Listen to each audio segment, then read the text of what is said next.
Welcome, ladies and gentlemen, to the Supply Chain Summit's Gala Dinner, generously supported by Schaefer Systems International.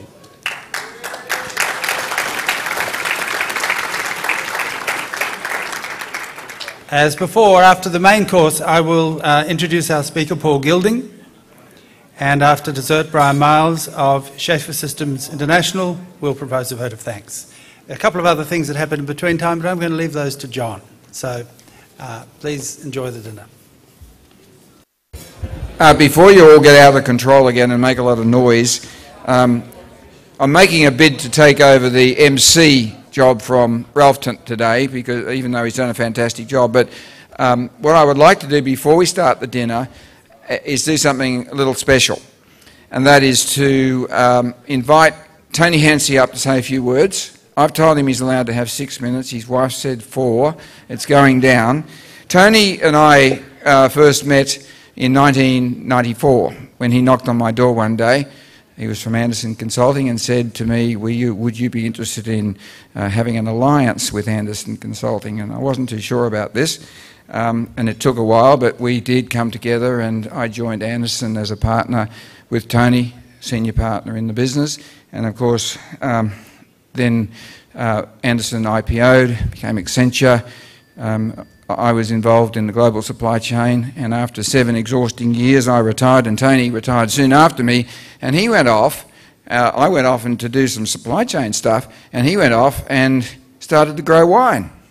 And you probably won't be surprised to know that every glass of wine on the tables tonight is Tony's wine. He and his partner, Sergio Carlisle, from Carlisle Wines, and his own wine as well, which is Prancing Horse Estate, which I think has got something to do with that fancy car that has, a Ferrari that has a prancing horse. He's been now making wines and winning prizes and doing fabulous things. And Tony and Kathy are here tonight. I asked them especially to come up and be here with us because I wanted to make this a little bit of an Australian night, even though we're in an iconic Singapore location. So Tony, if you'd like to pop up and say a few words, that'd be fantastic. Thank you. Welcome, Tony.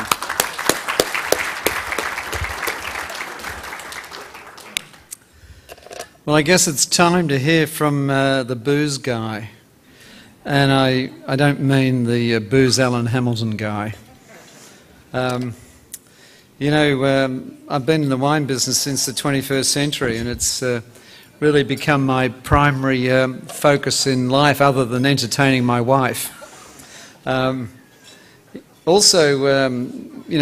more recent times, I felt the need to get back. When you get out of consulting, you sort of pretend you're out of consulting. You spend a fair bit of time analysing your mates' problems, and more recently I got involved with a business called Future Eye, and you heard from a lady from the CEO of Future Eye yesterday, Catherine Tay-White, which I find is one of the most fascinating consulting businesses I've ever come across. I wanted to just, in my 6 minutes, John, and in the 4 minutes my wife suggested I should take, just to do 2 things. Firstly, John, to congratulate you. I think this has just been a fantastic 2 days, and I'd suggest everybody should put their hands together for John.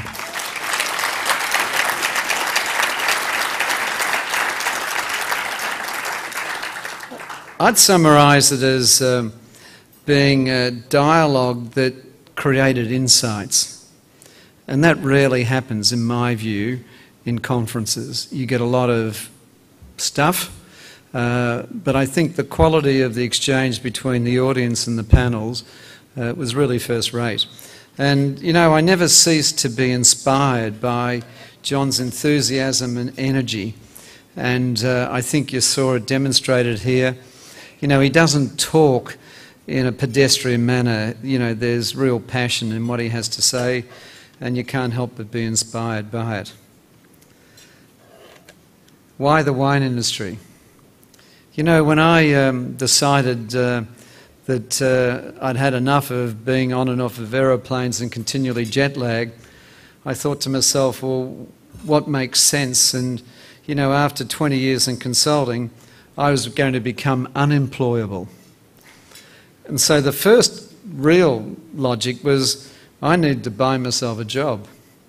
Because, you know, once you've been a partner in a consulting firm, you seriously do, I think, become unemployable. You're not particularly good at taking orders from anybody else. At the same time, I really needed to find, in my view, a lifestyle investment that both my wife and I could enjoy together, as distinct from one of us doing something and the other doing something else. And we were both pretty good at drinking and having fun and going to parties. So the wine industry's ticked the box. The third thing was, you know, I'd worked for a global consulting firm for a long time, and you know, once you get into a global environment, I guess you want to remain globally connected. And to me, you know, the wine industry had that appeal. My first aspiration after leaving consulting was to do a PhD. And I went through a year of doing all the preliminary work, you know, to create the hypotheses and what have you, and I thought, no, it'd be much better off being a farmer. And finally, you know, as I alluded to just a moment ago, my wife and I had built up a great knowledge around wine. We'd been bike riding in France for a long, long time, on and off. I remember the first time I got dragged to France by my original boss in consulting, and I remember that day very vividly, the first day when we rode 100 and something kilometres, 60 of which were out of the way and the wrong way, and we managed to find a fair bit of interest and understanding of France over the following 20 years, and got to really love the area of Burgundy in France. You know, there were some takeaways I had from the session in the last 2 days. You know, when Deb Ellis put that slide up around the building products supply chain, I thought, I just have to change some of the names, and that's me. You know, my business is all about leanness, it's all about flexibility, and it's all about relationships. So that distribution centre, the pick centre and the trade centre were really the way in which, you know, I reached the market. And, you know, interestingly, I heard a number of times, and it's very true, these supply chains, they're not just art, science, they're art as well. And that really strikes a chord in the wine industry, where you can find great scientists, but at the end of the day, great winemakers are truly artists. And you know, I heard a term that I haven't heard for a long time yesterday, the postponement centre. What a great concept.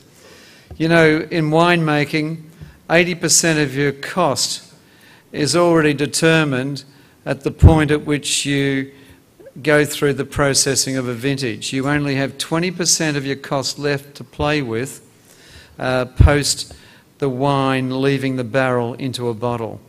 So you better be really confident and really sure about how good that wine is when you just make that decision to bottle wine. Hence, I always refer to the barrel room as the postponement room.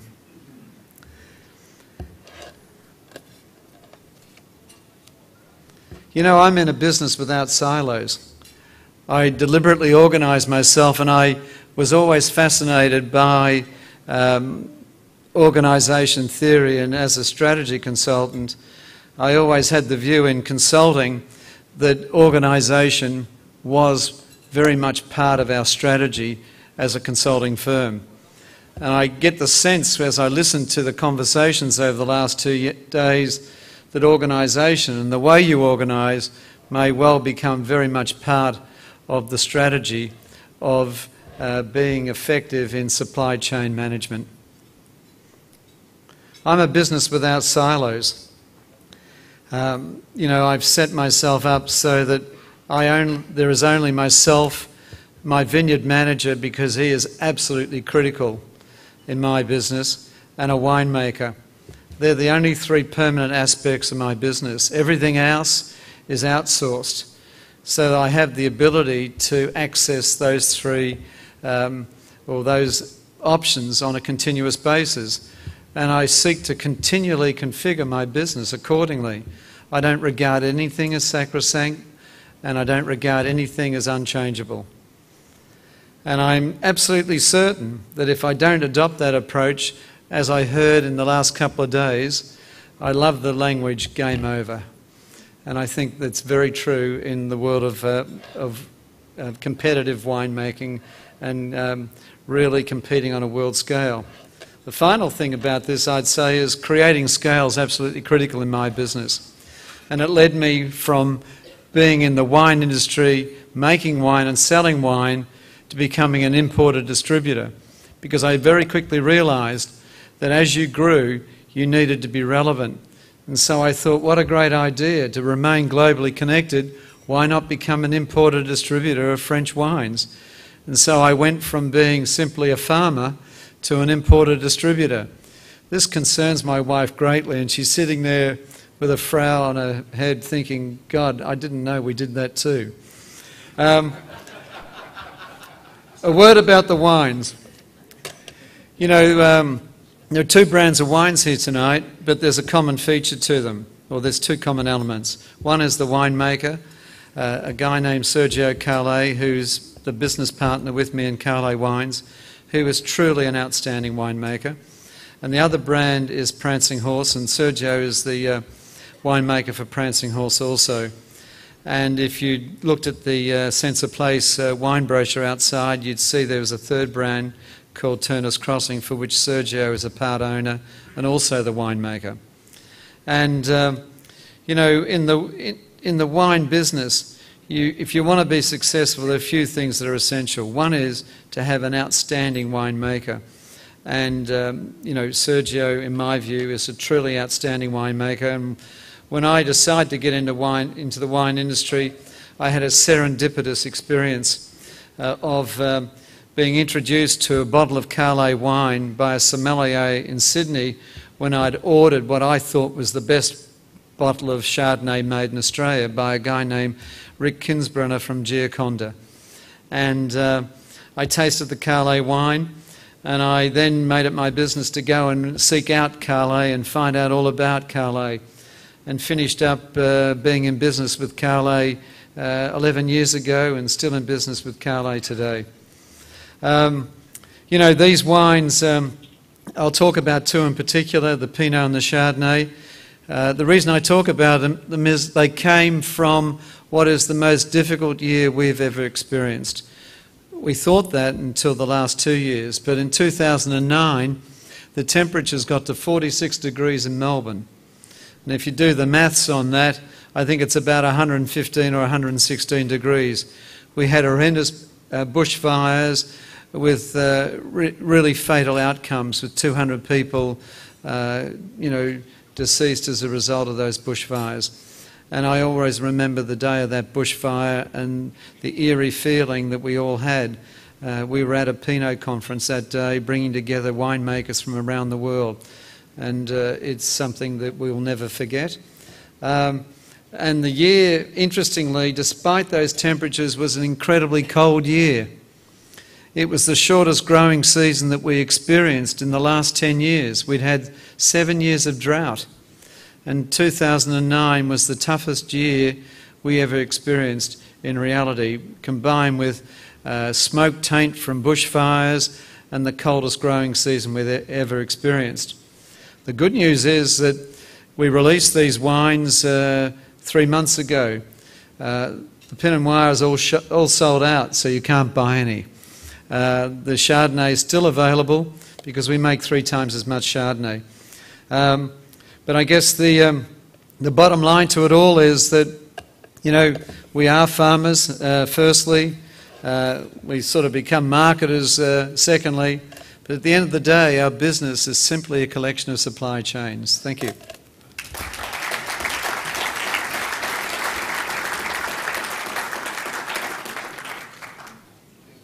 And he's a mover and shaker in the world of diabetes, particularly diabetes in children, which is an insidious disease, because particularly type 1, if you don't get that daily and triple daily doses of insulin, you die. And that's the connection with supply chain. And Martin and I have been working together over the years, and right now he is particularly immersed in this program called Life for a Child, which is an international diabetes program. So I just thought I'd ask Martin to pop up here, say a few words about that, and make the connection with supply chain, and then leave it with you to think about it.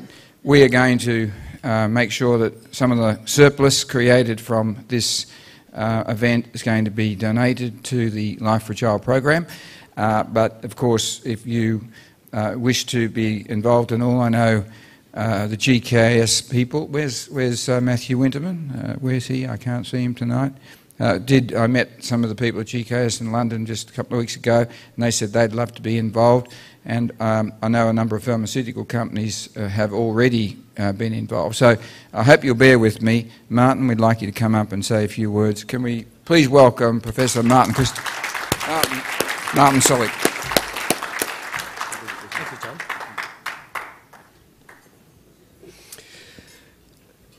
Ladies and gentlemen, thank you, John. Thank you for that very kind introduction. Ladies and gentlemen, I thought I would start off with a conversation I had with Sir William Dean, who was the Governor-General of Australia at the time. And he was irritated by the reports that childhood diabetes was about to be cured next month, and that he, as patron of Diabetes Australia, felt that this gave false hope to so many people. I agreed with Sir William and said that research had demonstrated that we could transplant insulin-producing cells into mice, and that this was good news for mice with diabetes. But unfortunately, we were not able to do this in man as yet. Sir William looked at me, nodded his head, and then very quietly said, "Thank you for this news. I shall take it back to Canberra because we have mice in Government House." John and I have known each other for around a quarter of a century. And as a clinician, a humble clinician, I've been exposed to his concepts of urgency, impact matrices, the importance of leadership, alignments, supply chains, and there's no doubt that John is a big thinker and a visionary. And it is with this in mind that I want to share with you this cause that is dear to both of us, in fact, this Life for a Child program. I think everyone here knows enough about childhood diabetes and insulin, and John has summed it up: without insulin, that child dies. Discovered in 1921 and first used in 1922, 90 years ago, the discovery electrified the world and led to the Nobel Prize in Medicine and Physiology being awarded to Banting and MacLeod in 1923. It was a gift to the world. The University of Toronto sold its patent for the extraction of insulin for $1 so that it could be a gift to the world. Now, 90 years later, children in underdeveloped countries are still dying because of lack of accessibility and affordability to insulin. The cost is about how much each of us spends on one cappuccino per week, and that is the yearly cost of insulin. It's at this stage that I want to introduce the term BHAG, if you've not heard of it before. The spelling of it is BHAG. And This was introduced by James Collins and Professor Jerry Porras in 1994 in their book entitled Built to Last: Successful Habits of Visionary Companies. Now, BHAG, if you don't know already, stands for Big, Hairy, Audacious Goals. The concept was that people would have an audacious 10 to 30-year goal that would progress them and their company to an envisioned future. Well, as John said, our audacious goal is that no child should die of diabetes. And we calculate that, and we don't know the true numbers, that there are about 100,000 children in desperate circumstances in different parts of the world. 11 years ago, I enlisted John's help in setting up the Life for a Child program within the International Diabetes Federation. The concept was really very simple: $1 a day to help pay for insulin syringes. And then gradually, after 7 years, we were supporting about 1,000 children with diabetes in about 14 countries. And then we had a BHAG event in London with the aim of moving from 1,000 to 10,000. And the BHAG event was run by John.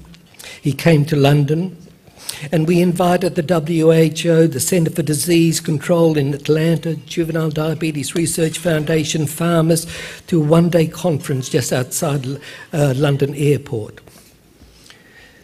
The theme was from moving from 1,000 to 10,000. People said it couldn't be done. At the end of the day, we had offers. So the Lilly offered enough insulin to supply 24,000 children within 4 years. J&J is now providing 1 million glucose strips a year. Becton Dickinson is supplying disposable syringes for these. Nipro Diagnostics is providing 5 million low-cost glucose strips. And Acon and National Diabetes Products are also providing low-cost strips. We are now supporting 9,000 children, and by the end of the year it will be 10,000 children in 37 countries.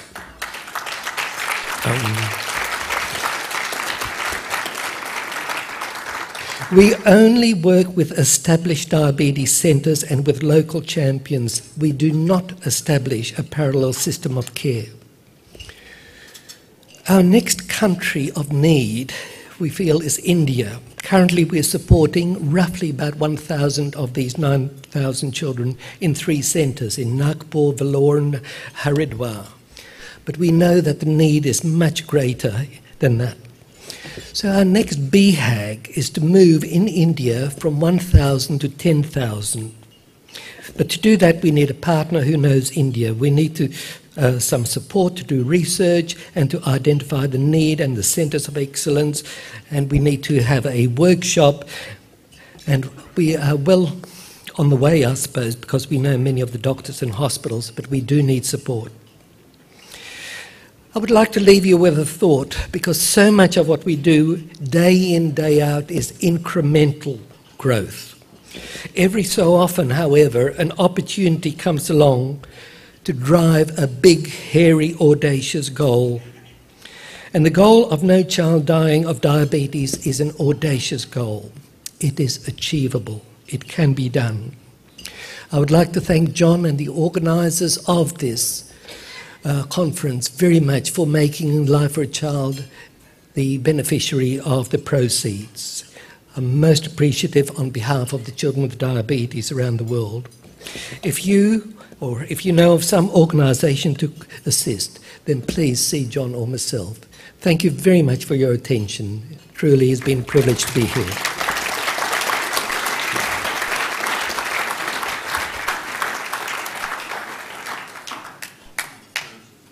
And I'll not comment on it, but I'll read a blurb that I got off the internet from Publishers Weekly. I don't know anything about Publishers Weekly, but it was they wrote this thing on the internet, and it defined the book quite well, I think. Gilding, former director of Greenpeace International, and now on the faculty of Cambridge University's Programme for Sustainable Leadership. I'll insert there that he may be on the faculty of Cambridge University, but he lives in Tasmania. proposes that global warming is just one piece of an impending planetary collapse caused by our overuse of resources. According to the Global Footprint Network, I don't know who these people are, they're not related to the supply chain network, but they're terribly important, I'm sure. We surpassed Earth's capacity, Earth's resource capacity, in 1988. Not very long ago. We used up 1 times the amount of resources the Earth's got in 1988, and by 2009 we needed the resources of 1.4 planets, such as the one we inhabit, to sustain our economy. And any increases in efficiency that some claim will solve the problem of overuse are only likely to encourage us to use more. I've got a more economical car than I used to have, and I think it does get driven more. Gilding argues that, like addicts who need to hit bottom, we energy users will deny our problem until we face head-on the risk of collapse. But when we do, we'll address the emergency with the commitment of our response, the commitment like our response to World War II, and begin a real transformation to a sustainable economy built on equality, quality of life, and harmony with the ecosystem. This is a staggeringly big idea, and the author of it is here tonight, so I'd like to give the floor to Paul Gilding.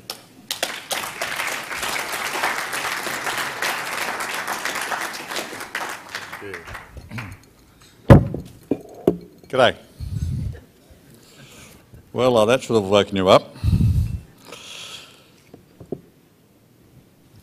So, obviously I'm going to take you on a bit of a journey this evening.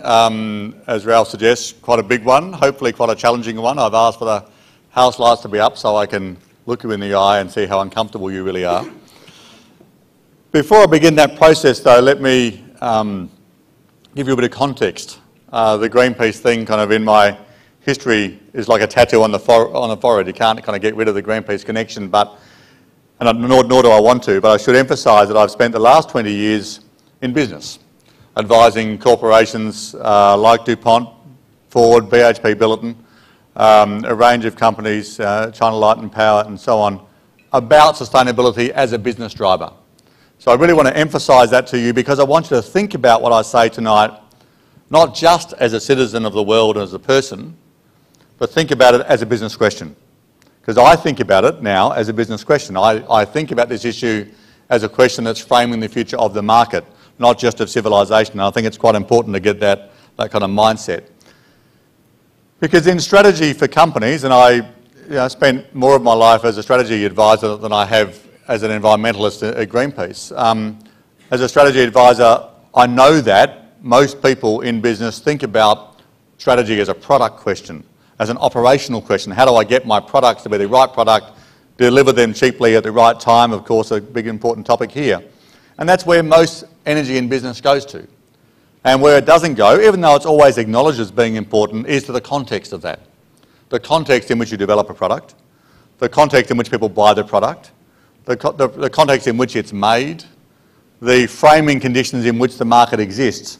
And the reason that's so important as a business question, and the reason it needs so much more focus, is because I think it's going to be the defining issue for business people in the coming century.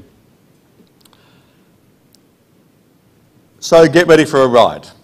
Get ready for a journey that will make you hopefully think differently about the future and differently about your business. But let me start that journey with a very simple story. It's sort of a textbook case, if you like, of the sort of issues I'm talking about in terms of the impact on business. So in 2010, Russia had a drought. It was quite a severe drought. They also had bushfires across the world that year. There was extreme weather of all types. Floods in Australia, floods in the US, in Canada, droughts across Eastern Europe, wildfires, very intense weather on a whole range of areas.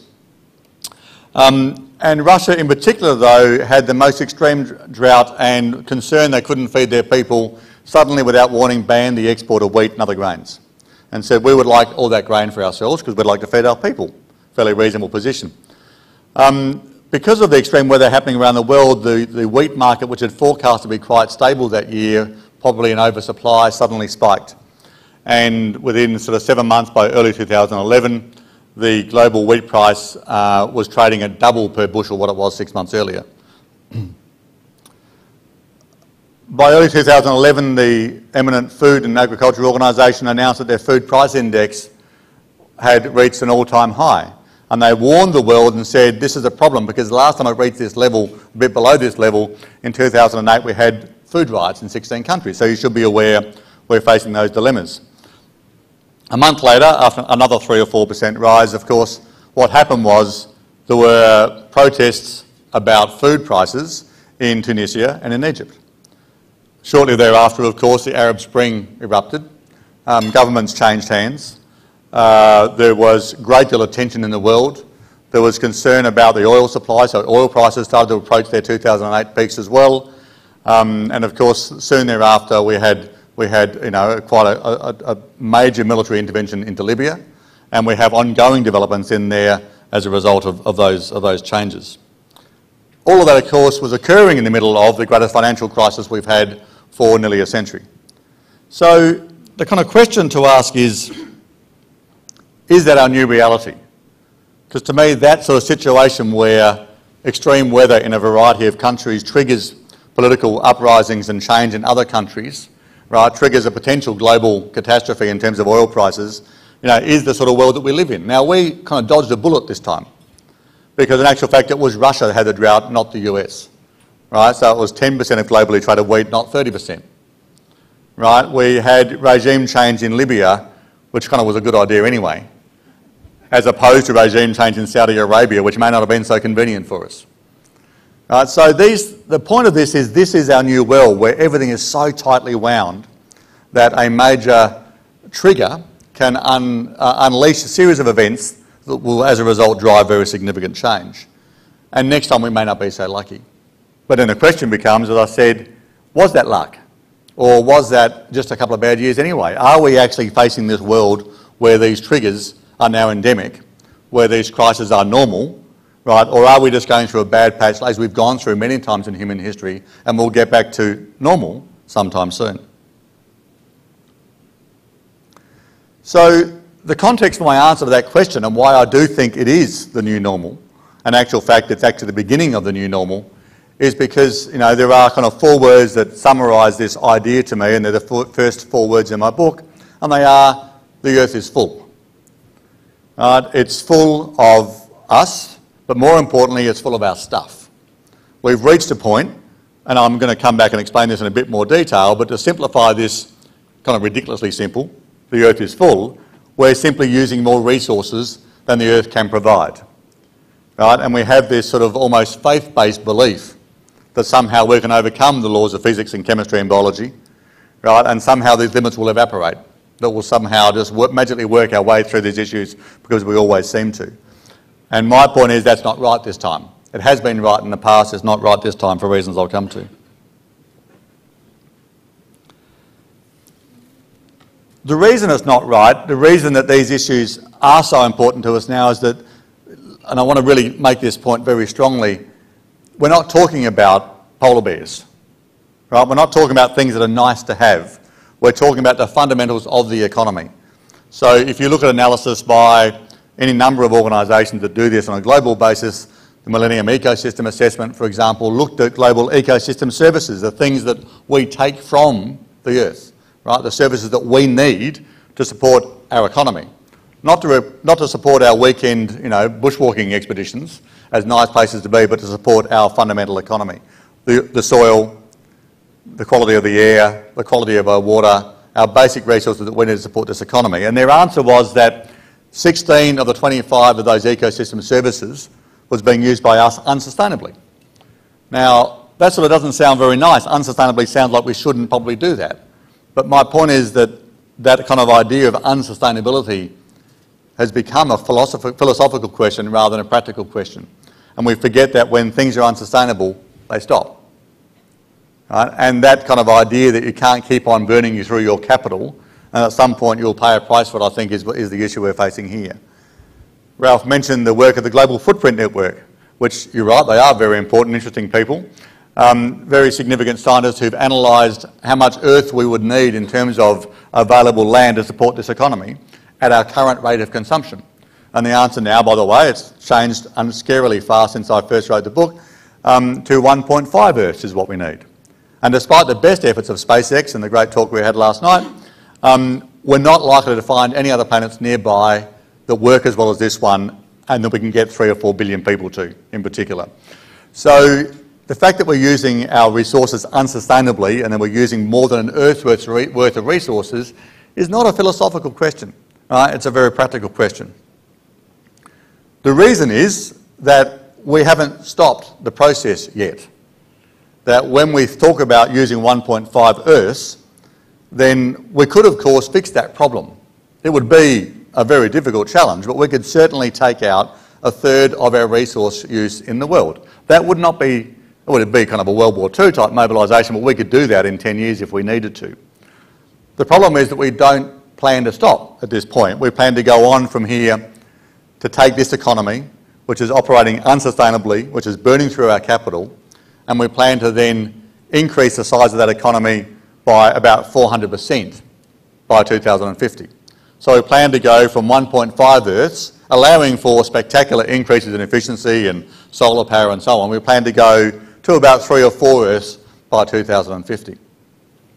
Now people hear that and they go, that sounds like it's really bad for polar bears. That sounds like it's going to be really bad for us actually. And my reaction is, that's actually not the thing you should be worrying about, because that's actually not going to happen, right? Because we're not going to grow the economy by 400% because we haven't got 2 or 3 planets, right? There aren't enough resources to support that economy, right? Not the resources that we can't replace.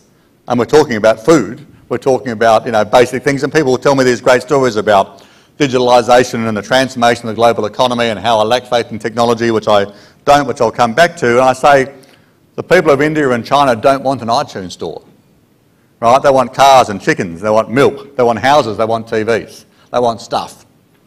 And they want stuff that is made from other stuff, right? So when we talk about growing the economy this way, we are talking about massive increases in the amount of stuff that we need, and therefore that resource is not available. Therefore, it's not going to happen. I'm coming to the low point in the talk, by the way. I will lift you a bit shortly. So the reason it's not going to happen is because this is physics and chemistry and biology. And in the case of the economics, it's mathematics, right? And even New York investment bankers can't change the rules of physics and chemistry, right? That's just too much creative accounting. So this is a physical limit, and what this means is, and this is the sort of ouch part of the talk, is that our model of economic progress, our assumptions about the future, right, the whole idea that we can have infinite growth on a finite planet is wrong. And therefore the model of transformation of society that we assume will deal with poverty and bring people up to our standard of living isn't going to happen. Not because it's not nice or because it's wrong or because it's morally lacking some deeper meaning, but because it's physically not possible, right? And therefore the model on which we assume the future will be built is not possible, and therefore won't happen, and therefore something else is going to happen.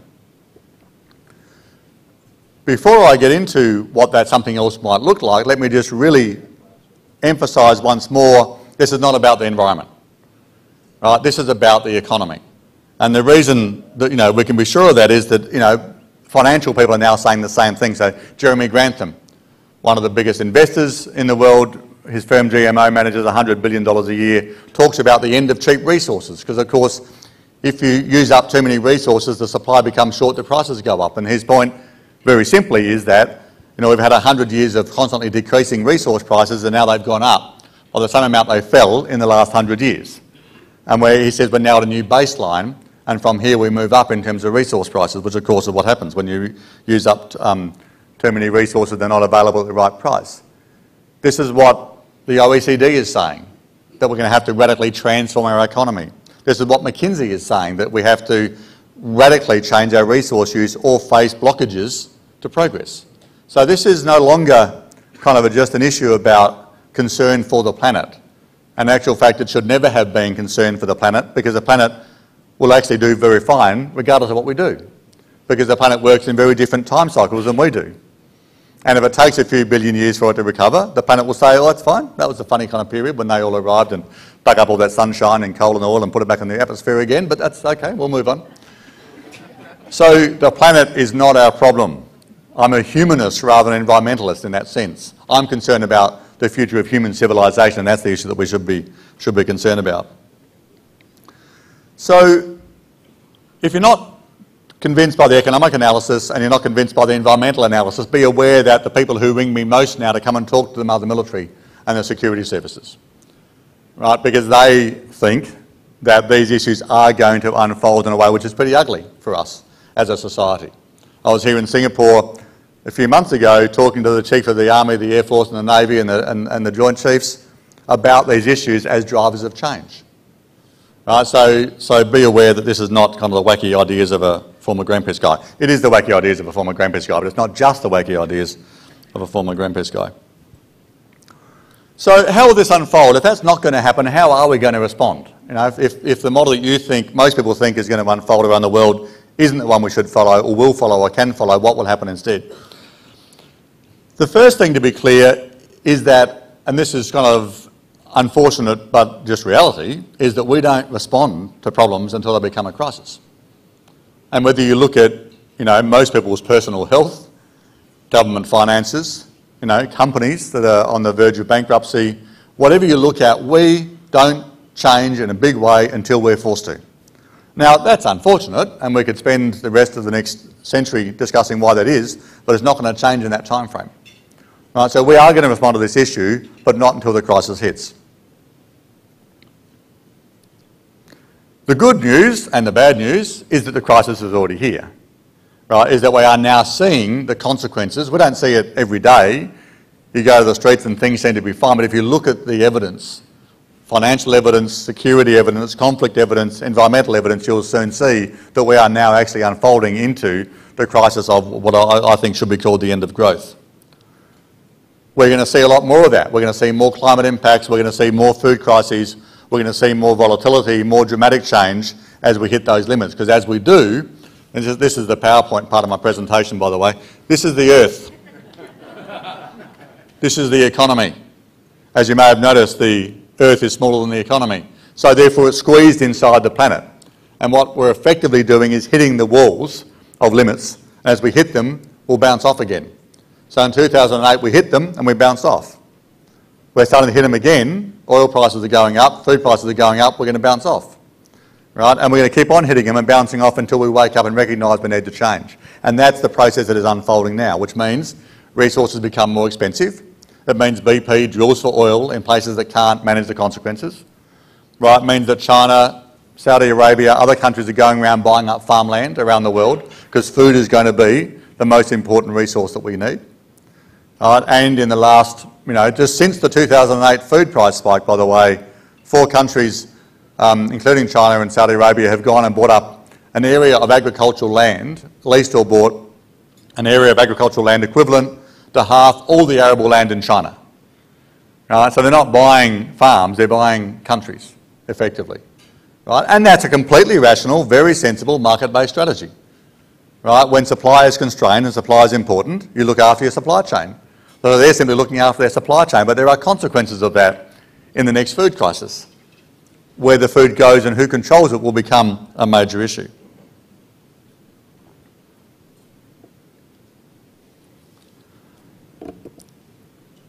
The other issue which has really come onto the fore, I address in the book, but probably not with enough clarity in hindsight, is this issue of inequality.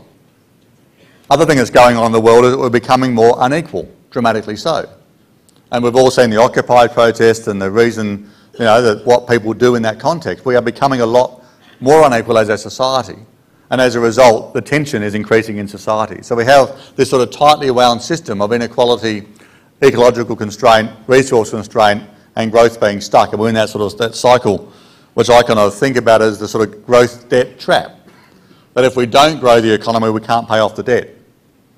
Right? If we do grow the economy effectively again and things get back to normal, right, then resource prices will go up, food prices will go up so much that we can't afford to grow the economy anymore. And so we're sort of bouncing around again in this kind of space. So you're wondering, when is this good part coming? So a lot of people think this is the end. I mean, I want to really emphasise that. There are a lot of people out there who think I'm an optimist. Scary thought. The reason they think that is because they think we're not going to respond. They think that we're going to hit the wall and then go through it and fall over the cliff. They think that this is the end of civilization, that this is the decline not of the West but of humanity as a species. So is it? Is it that bad? And it really, look, to me the answer is most definitely that's the wrong answer. And I don't think there's any evidence in history that suggests that we will face a crisis of this scale and just kind of look at it and not respond. Right? The evidence is that we do wait until there's a crisis. We have this unfortunate genetic tendency to be slow, but not stupid. So we tend to wait until the last minute, right? We're slow to respond, but by God, when we get going, we're really good. Right? And that, to me, is the issue here, is that we have to face a crisis. Now, that can, we've all seen it in terms of personal health crises, corporate crises, country crises. When things get going, right, we still avoid change until the last minute and then we respond. It's like Churchill talked about the US and said the Americans can always be relied upon to do the right thing after they've exhausted all other possibilities.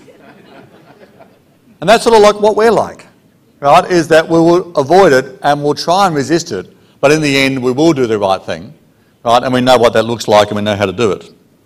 Now, I don't want to kind of go through all that negativity and say, oh, she'll be all fine, we'll all sort it out. It's going to be a pretty ugly period. Right? We are going to face this sort of crises that I've talked about, and we mustn't deny that, or we won't get the response ready. But we must also not deny that as a species, when we get going, we are capable of achieving extraordinary change incredibly quickly. And when we do that, we do achieve things that are breathtaking in scale, breathtaking in terms of technology.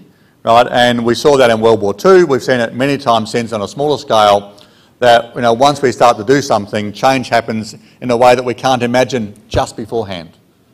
I always think about Churchill in 1936-37 would have looked around and said, what is wrong with you people? Right, the evidence is so clear. Right, the data is in. There is no dispute in the military scientific community about the threat that Hitler poses. And everyone around him is saying, and these arguments sort of sound eerily familiar to me, look, it's not that bad. It's serious, but it's not that bad.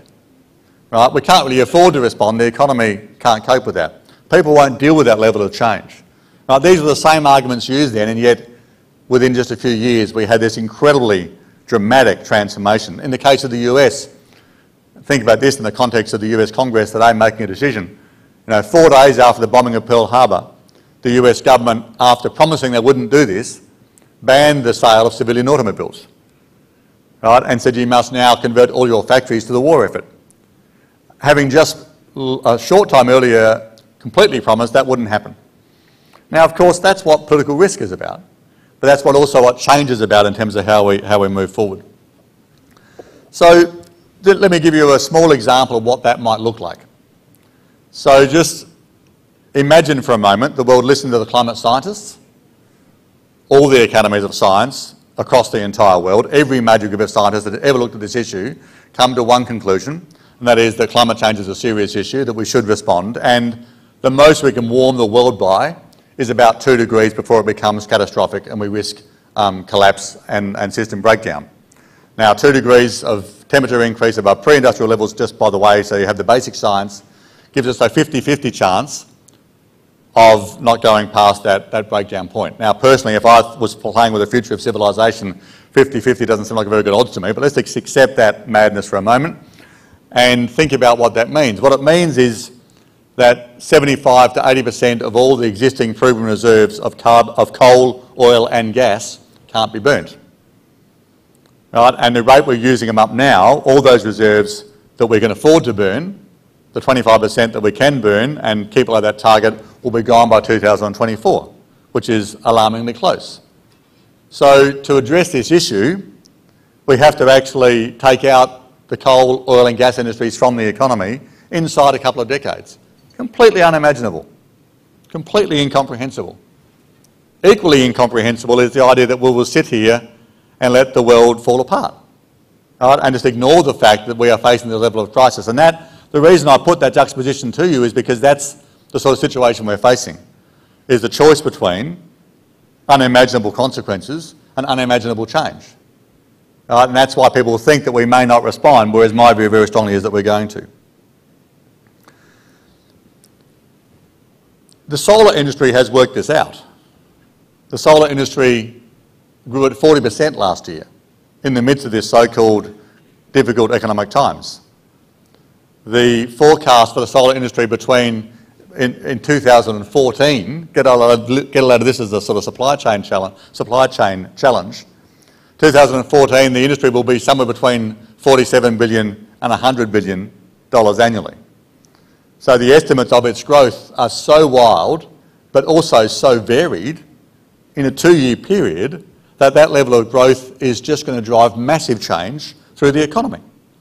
Right? So if you grow as the solar industry has, at 30% per year in terms of energy generated for 20 years, it doesn't take long to become a very serious part of the economy, and that's where we're going in terms of that. So that juxtaposition, we are going to and can imagine that level of radical economic transformation, but it is going to take that level of change for us to achieve what we need to achieve. So how should business leaders like yourselves think about these issues? I've given you the kind of ecological, scientific kind of framework, but how do you think about them? When you look around and see floods in Bangkok, the Arab Spring, the Greek debt crisis, military commanders worrying about conflict, these issues being connected, how do you analyse those things and how do you think about cause and effect? The first thing is you shouldn't waste time, in my view, on causality and any particular event.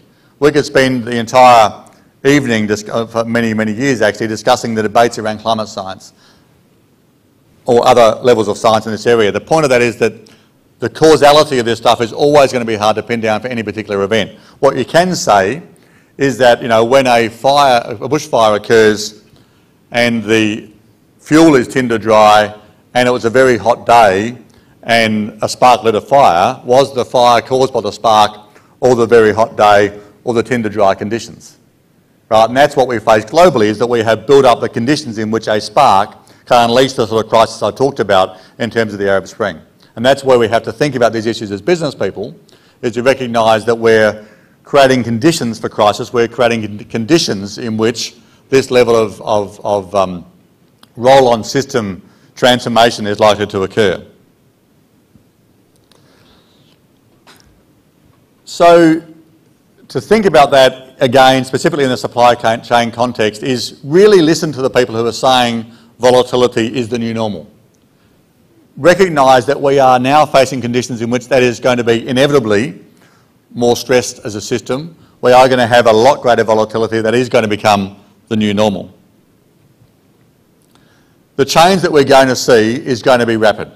There is no option left in terms of the resource issues that we're talking about than rapid change in the economy, rapid change in governments, rapid change in the sort of response of people to these issues, and that is actually the normal way we respond, so we shouldn't be so surprised about that. Remember, as business people, that these issues will translate economically, but they are fundamentally social and environmental issues. So the things to look for are the social and environmental drivers of change. And being aware of them as business question becomes, what you need to do in terms of forecasting and thinking about what your business looks like going into the future. The key response obviously is the response to volatility. How do you build resilience into your systems? How do we build resilience into the global economy? How do we think about this issue in a way which enables us to cope with the stresses that are coming? Because we certainly can. Think about your supply chain through a social and environmental lens. So in terms of your supply chains, how exposed is it to climate change physically? How exposed is it to carbon intensity in terms of emissions? How exposed is it to human rights questions? How exposed is it to unstable regimes? Because in that level of change again, we've got to think about those social, cultural and environmental factors as being major drivers of the volatility. Therefore, the assessment for you as a business becomes how to think about it in that context.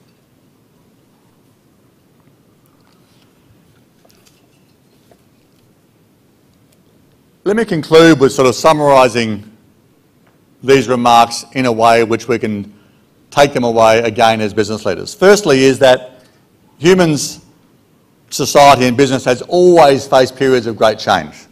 There have always been dramatic shifts and markets have responded, governments have responded, and we've put it off until the last minute and then we've changed quite rapidly.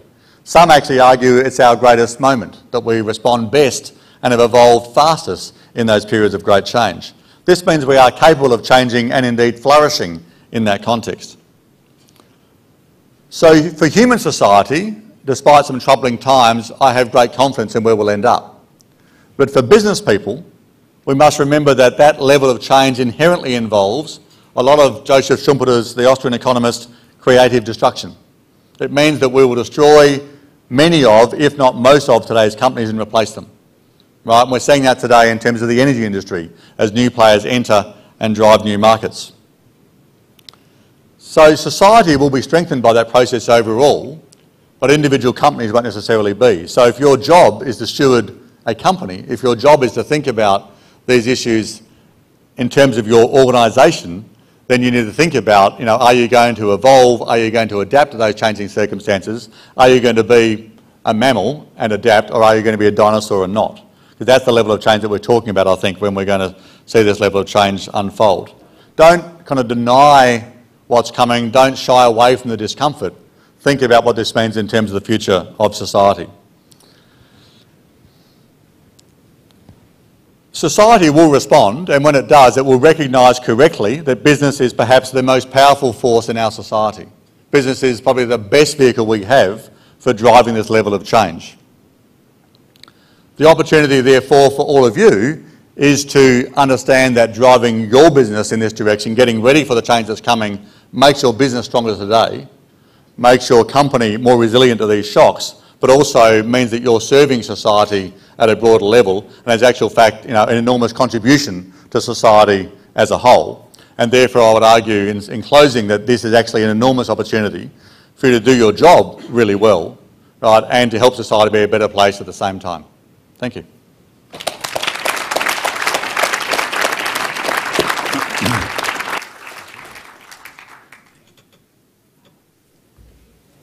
Wow.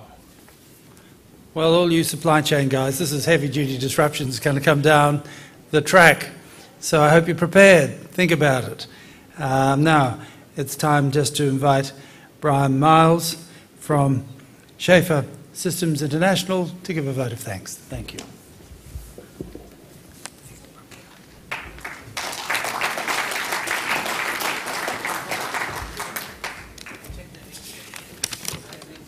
Wow. Bit scary, isn't it? Paul, thank you for the presentation. Very interesting, thought-provocative presentation. It's certainly given us a lot of food for thought. So can we appreciate Paul's presentation?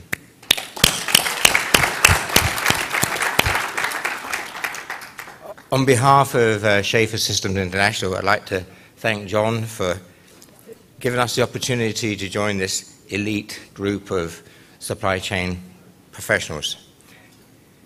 May I also thank John and his team for the excellent organization, the programs, the presentation. The planning stages I know have taken over 2 years, so I think that we should give it's a testimonial to John's ability to supply within the supply chain. So a vote of thanks to John and his team.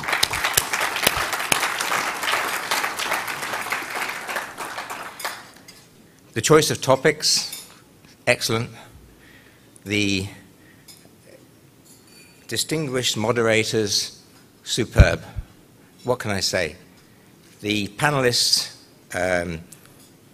leaders in their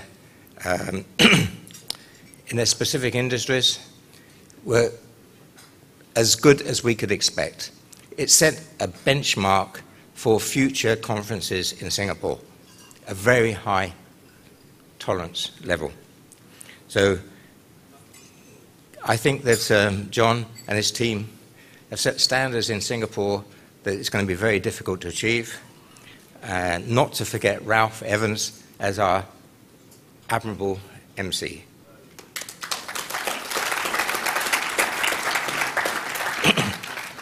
Finally, to close, we've had 8 thought-inspiring sessions so far, 2 more to come, with an in-depth analysis of the supply chain. The clear objective is obviously taking costs out of the supply chain. As a service supplier to the supply chain, I just have one last comment. When trying to design the warehouse, look to innovate. Thank you.